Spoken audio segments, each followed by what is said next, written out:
Le premier tutoriel que je vous propose sur la nouvelle formation vidéo sur EBP point de vente version pro, qui comprend en fait toutes les options de la version mode et commerce de détail.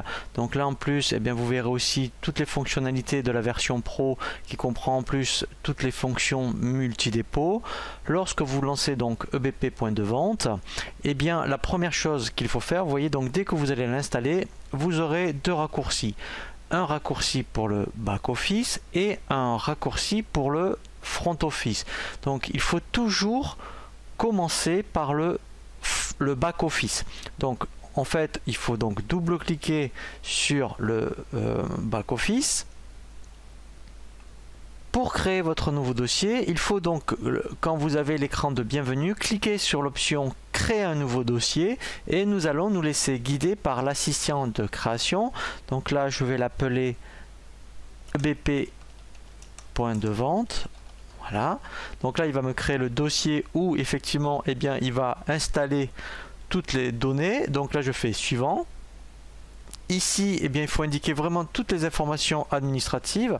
Donc là en fait eh bien il faut indiquer par exemple si vous êtes en SARL votre activité. Donc là je vais mettre mettons commerce textile par exemple.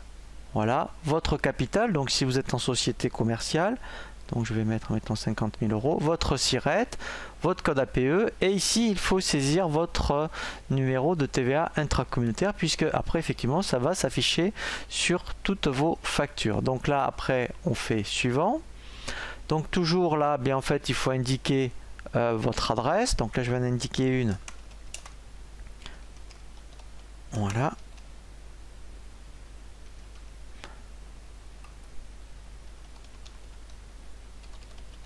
Voilà, donc après vous mettez aussi votre site internet. Donc je continue, suivant. Ici en fait, eh bien effectivement, alors c'est des informations sur le dirigeant. Donc là, alors c'est facultatif, hein, vous n'êtes pas obligé de le renseigner. Donc moi je vais continuer, je fais suivant. Et là, voilà, donc là très important, il faut bien laisser la devise euro et on fait terminer.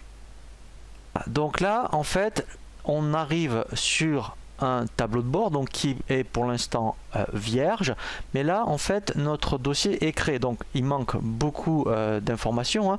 Donc c'est ce que nous allons voir ensuite dans le second tutoriel, qui est le plus important dans le menu dossier et propriété, puisque c'est ici en fait que vous allez activer toutes les options qui après vont conditionner à la fois l'utilisation du back office et du front office.